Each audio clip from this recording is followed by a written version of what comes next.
Hey everyone, welcome to The Explainer. Today we're taking a trip back to May 7th, 1840, right along the banks of the mighty Mississippi River. We're going to dive into an event that literally rewrote American history books. The story of the Great Natchez Tornado is, well, it's a terrifying masterclass in the unpredictable, absolute power of nature. So picture this, it's the mid-19th century. It feels like just another ordinary Thursday afternoon in Natchez, Mississippi.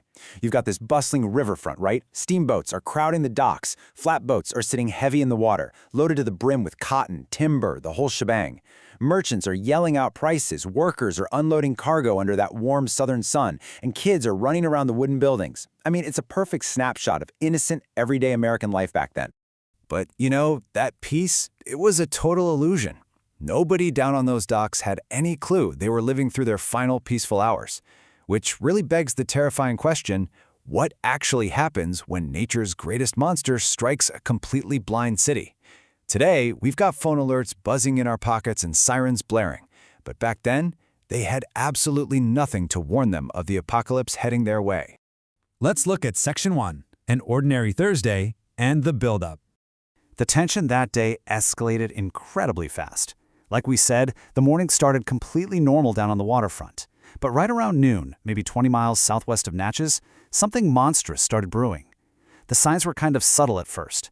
Farmers out in the country noticed the wind suddenly changing direction. The birds, they completely vanished from the sky. Animals got super restless. And then, by early afternoon, the sky just twisted into this deeply unnatural, sickening shade of green and black. We really have to put ourselves in that 1840 mindset. There were no weather forecasts to check with your morning coffee, no radios or telephones to get a quick warning from a town 20 miles over, and definitely no warning sirens to clear the streets. Storms back then just arrived, zero notice.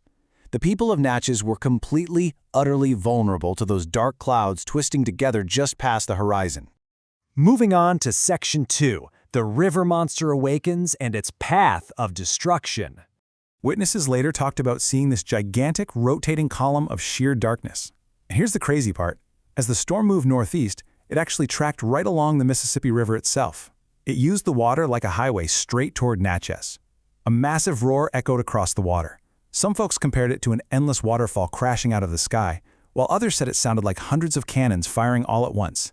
People just froze. I mean, they'd never seen a giant black wall barreling toward their city before. Now, modern experts who studied the historical accounts of the damage estimate the storm likely hit F5 intensity. For those who track this stuff, you know that's the absolute top of the scale, the most violent classification possible. We're talking about winds so insanely powerful they snap massive trees like twigs and literally erase entire sections of woodland in the blink of an eye. And this F5 monster was heading directly for those crowded docks. Which brings us to Section 3, Unimaginable Destruction and the Human Toll. The sheer scale of the chaos was intensely localized, but just absolute. Down at Natchez Landing, over 100 flatboats were tied up along the shore that day. Within seconds, they were lifted, shattered, or just tossed right into the Mississippi. Entire boats vanished under these towering waves. Then the storm slammed into the famous Under the Hill district, pretty much wiping that entire bustling community off the map. And hey, tornadoes don't care about state lines. It crossed directly over the water into Vidalia, Louisiana, devastating plantations with that exact same violent force.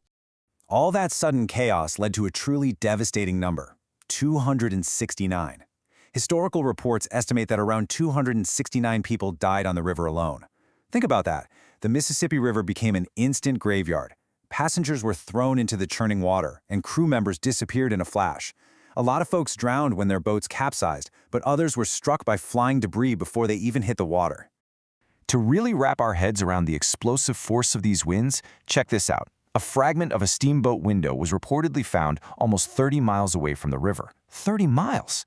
The tornado was lifting whole boats into the air, warehouses were collapsing, hotels were literally disintegrating, and massive wooden beams were flying through the air like spears.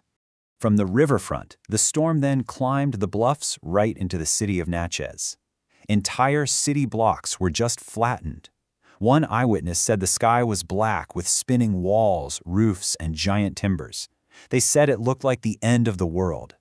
Another observer noted that the aftermath, quote, sickened the heart and beggared description.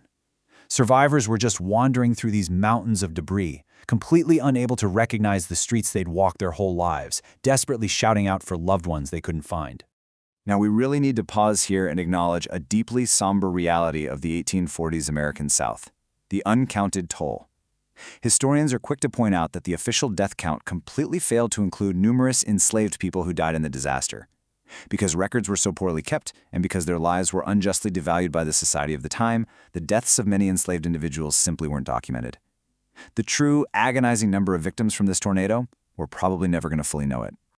Let's look at Section 4, Echoes Through History and the Grim Aftermath.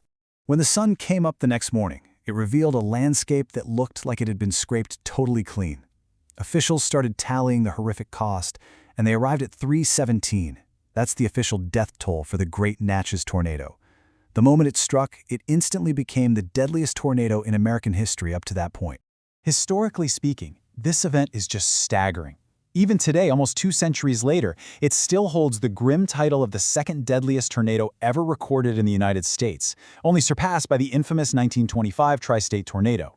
Beyond the massive loss of life, there were over 100 more severe injuries. And the physical scars on the landscape? Huge. Entire forests were permanently stripped completely bare, leaving these eerie marks that visitors would point out for years and years. And then, of course, there was the economic devastation. $1.26 million in damages. Now, keep in mind, we are talking about the 1840s here. That is an absolutely astronomical amount of money for that era. The disaster severely stunted the growth of Natchez. Entire businesses just vanished in minutes, and the local economy took a fundamental hit that it had to slowly claw its way back from. When we contrast the extreme vulnerability of the 1840s with how we live today, the difference is night and day. Today, we're surrounded by incredible modern protections. We've got satellites watching storms form from space. Meteorologists are tracking rotation in real time with advanced Doppler radar. Entire communities get warnings minutes, sometimes even hours before the danger actually hits. The people of Natchez, they face nature's greatest monster completely blind. The Great Natchez Tornado stands as this incredibly humbling reminder of our past. But it does leave us asking a pretty big question.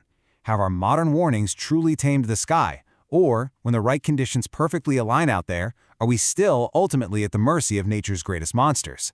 It's definitely something to chew on the next time the sky starts turning dark. Anyway, thank you so much for joining me for this explainer.